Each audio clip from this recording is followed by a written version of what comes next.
example, let's say we explain to an agent and say, this is what is required, this is what you have to do, and they are not willing to follow, then there is a need to stop business relationship with such people. Because if we are trying to make them comply and they don't want to comply, then we cannot work. So it's simply like that. So such business relationship needs to end. Sveiki, atvykę į Fintech pasaulyje. Netrukus išgirsite mūsų pokalbį su Daniel Williams. Daniel yra compliance officer tarptautinėje gerai žinomoje įmonėje, atsakingas už Jungtinę karalystę, tačiau dirba iš Lietuvos. Daniel turi daugiau negu 6 metų patirtį šioje srityje ir netrukus pasidalins savo įžvalgomis, kaip jiems sekasi prižiūrėti Jungtinės karalystės rinką, dirbant nuotoliniu būdu. Ačiū, kad klausotės mūsų. Hi, Daniel. Thanks for coming. Hello, Greta. Thanks for inviting me. Yeah, I wanted to ask you, how did you decide to come to Lithuania and stay? I get that question a lot. Well, my name is Okeoghene Daniel Williams. A lot of people call me Daniel because it's easier to pronounce, and some of my friends call me Oke. They just shorten the first name. So if you hear that Greta calls me Daniel, don't be shocked. It's part of my name. For those who know me as Oke. Okay, coming to Lithuania, I came over 10 years ago, and I came for the purpose to study, and I successfully finished my bachelor's degree and also my master's degree. So I did financial economics in the bachelor's level and also business informatics in the master's level. And after studies, I decided to stay here because Lithuania is a cool country, very peaceful, very accommodating, I would say. There are so much to it, but that's what I can say right now. Yeah. Yeah, okay. I wanted to ask you, duties of compliance officers usually differ depending on various criteria, such as size of a company, business maturity, structure, country of incorporation, etc., etc. So, what it feels like being a compliance officer at a well-known Fortune 500 company? Being a compliance officer, it's a good thing, because we always need to follow rules and regulation. What makes the society works is rules and regulation, because if it's lawless, then everything is going to be chaotic. So being a compliance officer, it makes me put things in order. Yeah.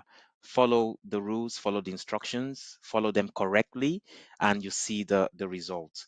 So I feel like I'm doing something good, and I feel like I'm doing something right at the same time. So if compliance officers try to make things work right, then I feel like I'm doing the right thing in the right place and at the right time as well. So in short, I feel good working as a compliance officer. It's a great thing. Yeah.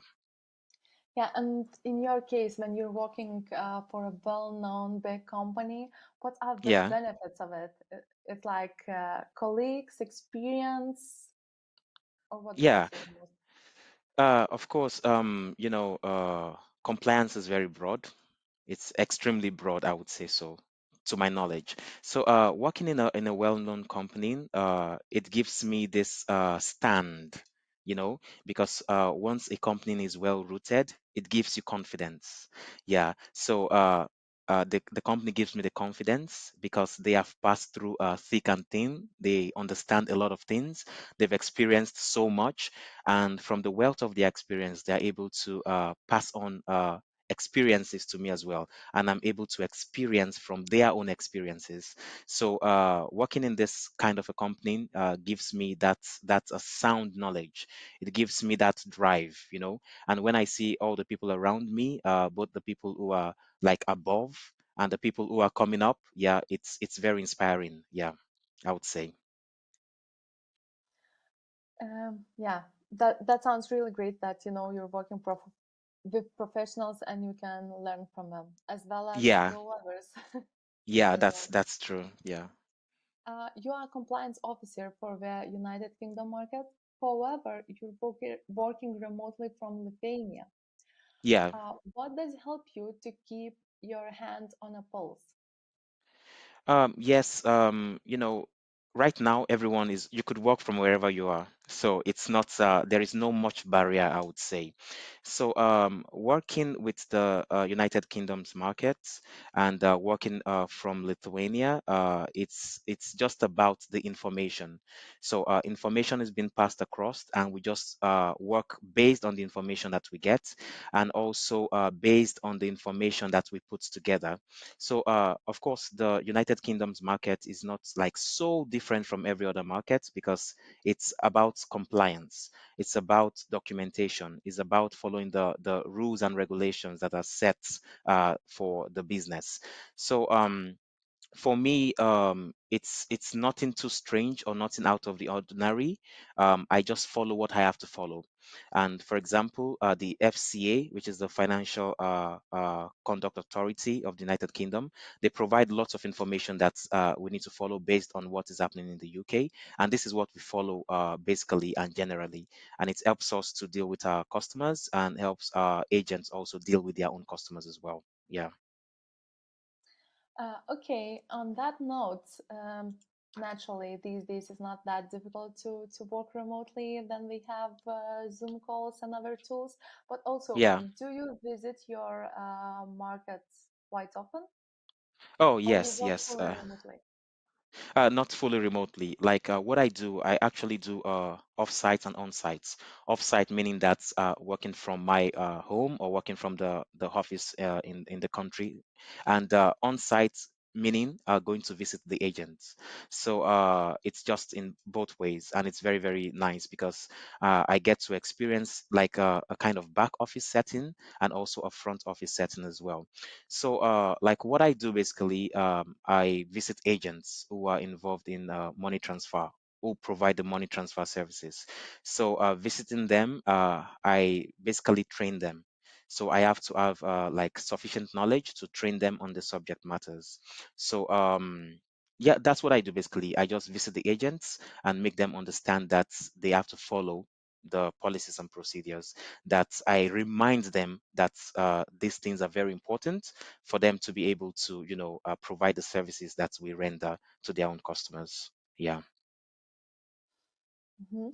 You mentioned that you check FCA website quite often. I wanted to ask you, what are your recommended sources that you follow and use for checking regulatory and market-related updates for your Uh, market? Yeah, the FCA is very comprehensive, I would say. So, information had been updated from time to time. So we just have to follow or check what concerns us, because like I mentioned earlier, it's very wide, and you can't just have everything in your head. You just have to follow what concerns you. And like I mentioned earlier, what I do is agent compliance, and I just remind agents of the importance of following the rules and regulation. So I just check what is needed when it comes to transactions monitoring, when it comes to detection of fraud, when it comes to the ways to prevent fraud. They have this on the website. You could see all the information. And also, as compliance officer, we also enforce our internal policies as well.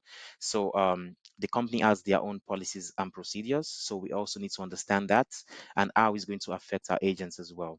So we gather all this information. We see the situation that is happening with our agents and their own customers, because usually they are on the forefront.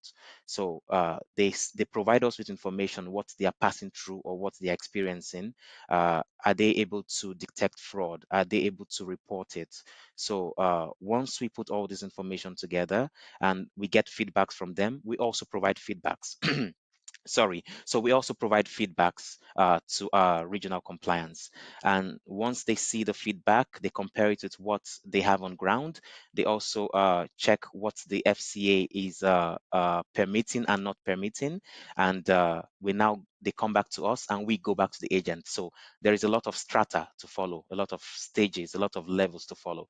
So we go back to the agents, we train them, we remind them, because agents might not be fully into finances. They might own their own little convenience stores, and they don't really have the knowledge. But we are there to provide them with the knowledge as according to the FCA.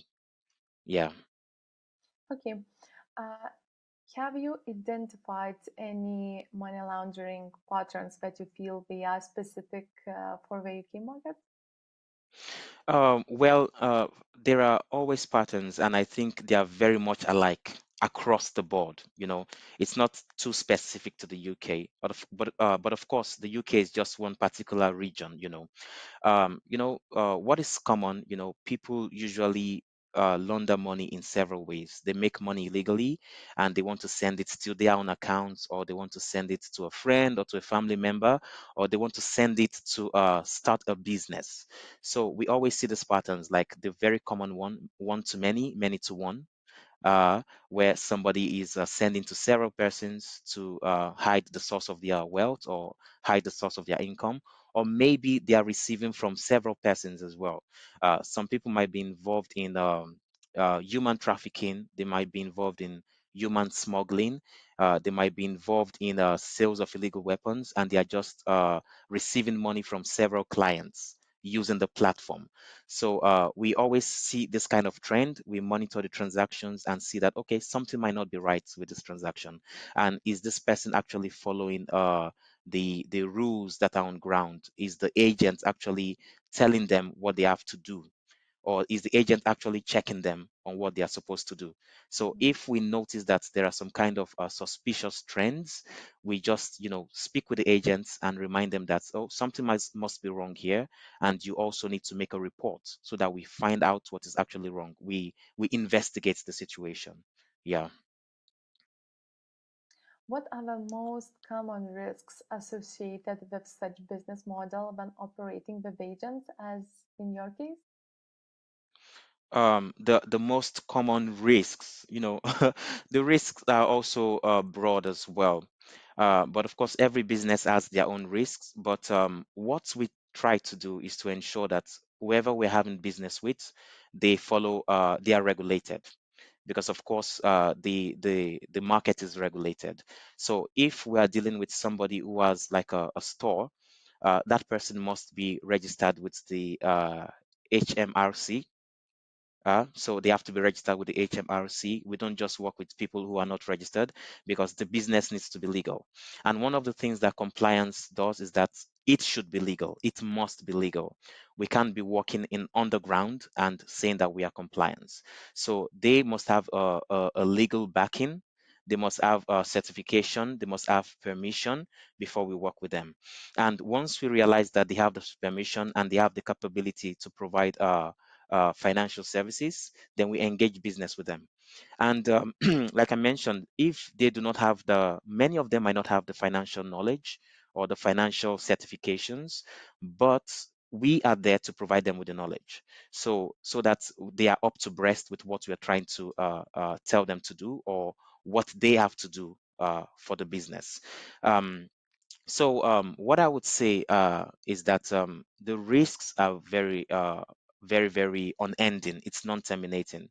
So one of the ways we try to mitigate the risks is to ensure that we pass this training. In my own lane, in my own field, is to pass this training to them and also to follow up with them.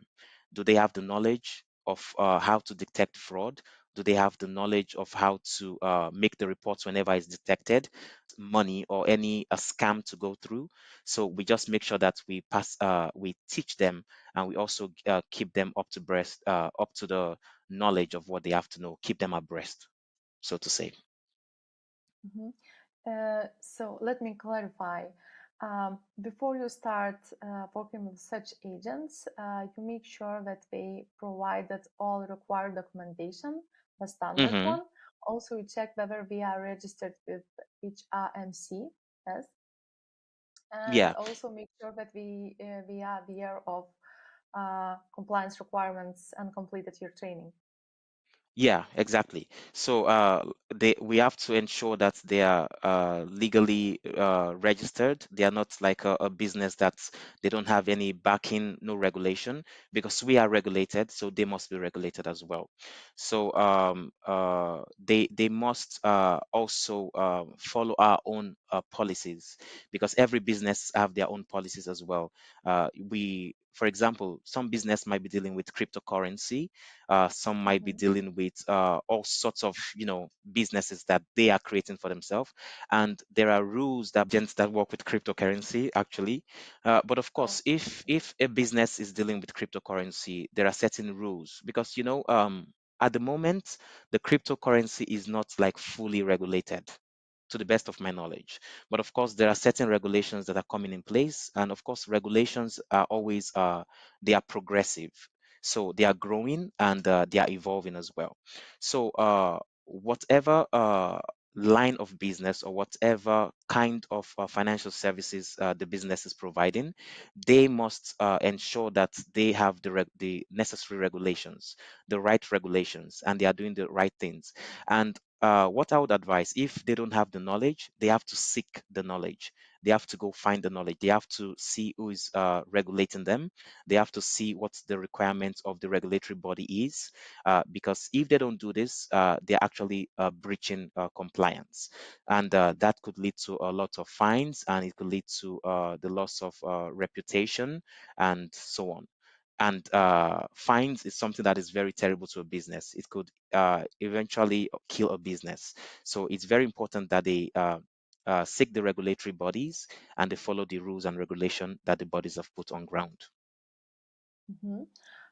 Having in mind your mentioned situation, for instance, if you're having a business that would like to be your agent, but currently is not compliant, from your experience, what is the best way to handle it? Do you lead them through the process, show uh, what exactly documents and registrations are required, or in such situations you would advise just to reject such agents and uh, for them independently to find their way being compliant and then coming back to the business? If it's on my own path, I would advise the customer or this agent to register. They have to be registered. Of course, it's a business. They're already registered. And once they are registered and we see that we can work with them, then they have to understand the policies and procedures, and they have to also sign the terms and conditions. And in that process, like I mentioned earlier, not all of them have the financial knowledge or financial certification. So it is part of our responsibility to help them understand what they have to do. So how they have to operate and what regulatory bodies policies they need to follow. So we wouldn't just reject the business and say, okay, you are not compliant. But of course, everybody has to be compliant, and it's a process.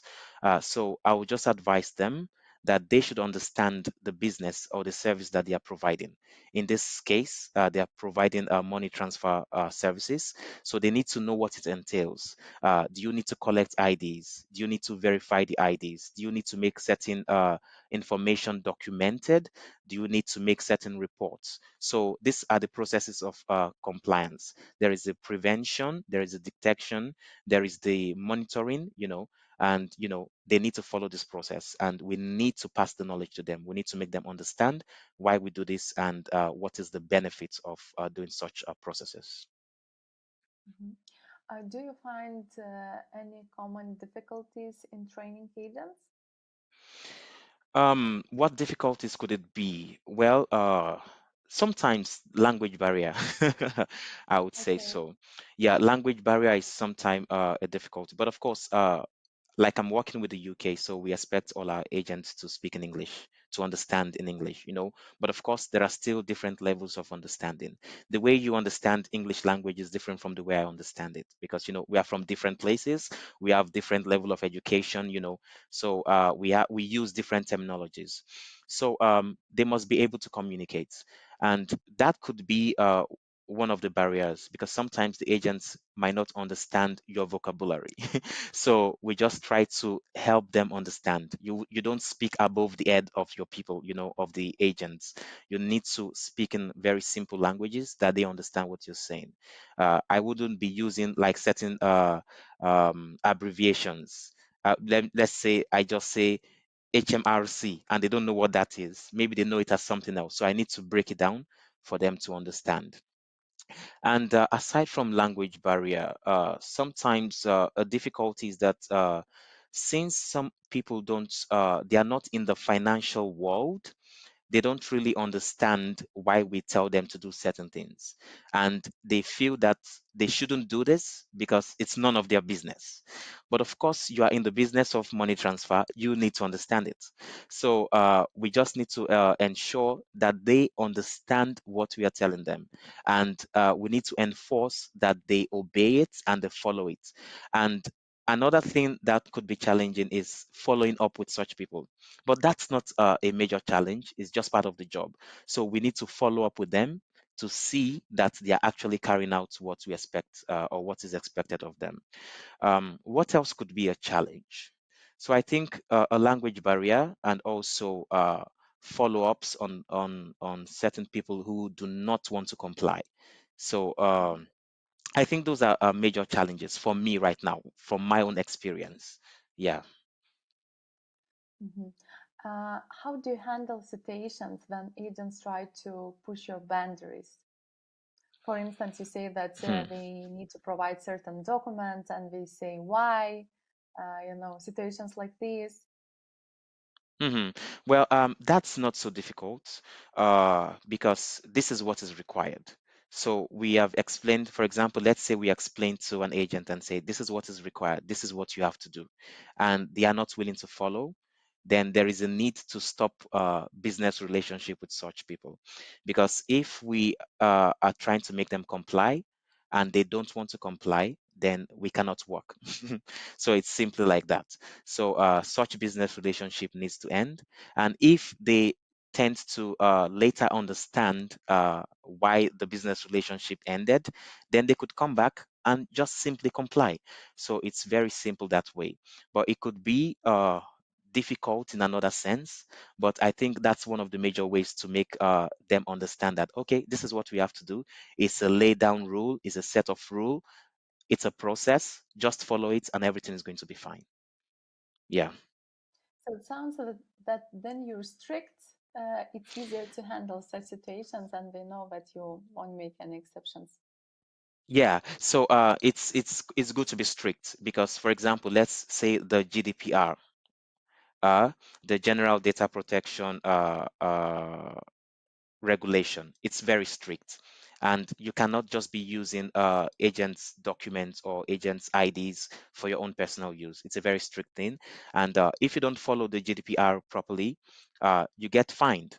And it could just be the end of your reputation, your business reputation, and also the end of your business, and it could even lead to jail terms. So you have to be strict with such things. And the agents actually, they understand that money business is a very serious business. So if they don't follow certain things, of course, in terms and condition, they would see that if you don't follow certain things, it could lead to certain number of years in prison. So once Yeah. they see such things, they are aware that, okay, I don't want to be involved in any form of money laundering, or I don't want to be a victim of money laundering, or I don't want to aid money laundering. So they'll think about it. And they've also signed certain documents that they know that legally could put them in trouble if they don't follow. So such strictness is required. And once we have all this in place, the agents easily follow and everything goes well. Yeah. From your experience, what do you think? How often training needs to be renewed for agents? Well, for them, not to make it cumbersome, at least once a year, you could make trainings for them. And whenever we also try to update the training and we see that they are lacking certain knowledge, we just remind them that this is what you have to do, this is how you have to do it, and this is the reason why you have to do it.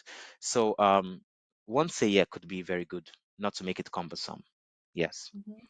What topics would you recommend to cover in such trainings? Well, depending on what they're doing actually. So in my own case, they need to understand their roles, what they have to do, their own responsibilities.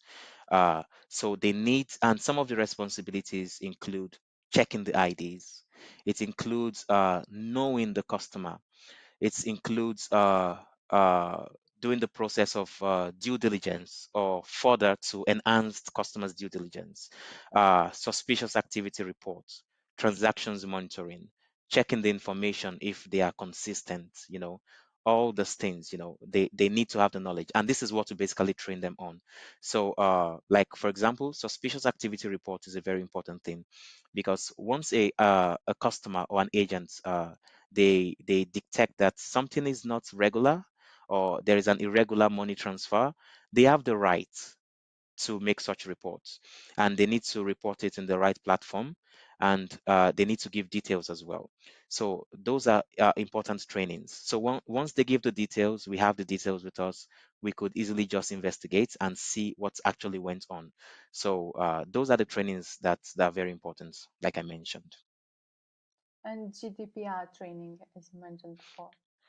Yes, it has been mentioned before. That's very, very important. It's important for the agents, important for the customers, important for the person who is even, or the company who is providing the service. It's very important. Yeah. Mhm. What are your advice for compliance officers at financial institutions that are operating as per similar business model with agents? Yes, they also have to be compliant, and they have to be up to date. So, because if we have to teach someone, we have to be up to date with our knowledge. So they have to Mhm. be up to date with the financial world. They have to be up to date with your program, Fintech pasaulyje. They have to watch it and also get some knowledge from it. So it's very, very important. So they also have to be creative. They have to be knowledgeable on the subject matter. So once they notice that something is not clear, they have to go back to the drawing board. They have to understand why there is some kind of discrepancies. They have to know what they have to do. They have to be solution providers. They have to be detectives. And they have to be creative with whatever situation they have, because every case is actually unique. So you treat them uniquely according to the compliance rules and regulations. Thanks for sharing your thoughts on that. Fintech industry is booming and new competitors join the market. It feels very often. What do you think? Does the increase in competition?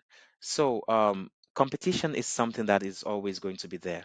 Even the FCA, they encourage competition, because for you to provide such services, you need to be ready for the competition, and you have to be competitive. It's not only about what you have to gain, but what you have to provide, because the services you provide is what people look before they join in receiving your service or being a part of your service. So, for example, years ago, people were not well technologically driven when it comes to the fintech, financial technology. I think that's the reason why it's even called fintech now, because it's now based on technology. So, for example, if a company that is providing money transfer business, they are still operating in an archaic way, meaning that they are operating in the way of the olden days or the past, then they cannot stand. Such business cannot last. So they have to be well knowledgeable of how the market is being driven, and to what direction it's being driven to. So they have to be up to date with their technology. They have to be up to date with the kind of technology that they use, that will give the customers like good experience, and would also give the company itself a good experience as well. So, for example, you see AI is coming in and is kind of taking over. So, businesses should be ready for this new development.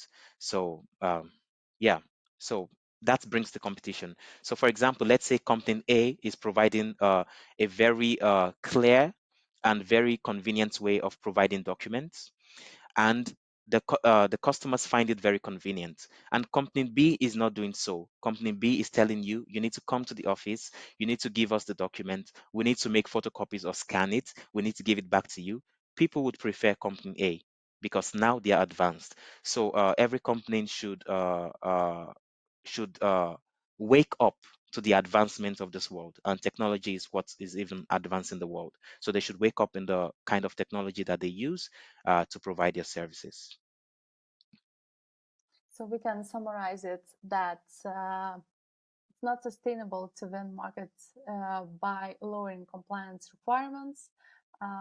Rather, it's better to focus on improving the process and using technology to motivate and to make it faster. It's not only about making it faster, and I think with the way technology is going, you are not lowering the compliance requirement. You are not belittling it. You are not making it less quality. But of course, the technology is going to make it better. Rather, it's going to make it better instead, and it's not going to take away. People sometimes want to rely on the traditional method, but of course, things are advancing, like I said. So it's not going to reduce anything. Rather, it's going to make it better as the day go by. So I think the application of technology is something that should be embraced because like I mentioned earlier with the example of company A and company B, you cannot remain in your archaic method and expect to have a thriving business. So you need to embrace technology, and even with the use of technology, it's going to make the process better, and it's going to make it easier as well. And in the process, it makes it faster. So I think the embracement of technology will not reduce the quality.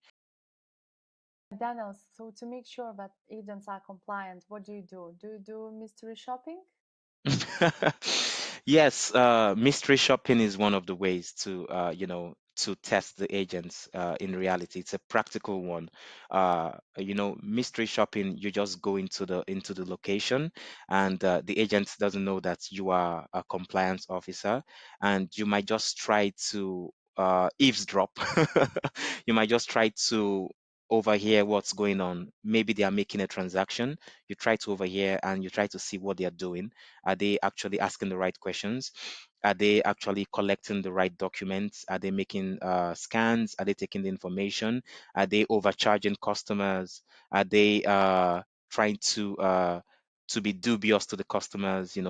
Are they following the lay down rules? You need to mystery shopping would help you to get that information. So mystery shopping is good. It's a good thing. It's very practical, and it could also wake the agent up in the sense that if they think they could just do whatever they want, they never know who the customer is.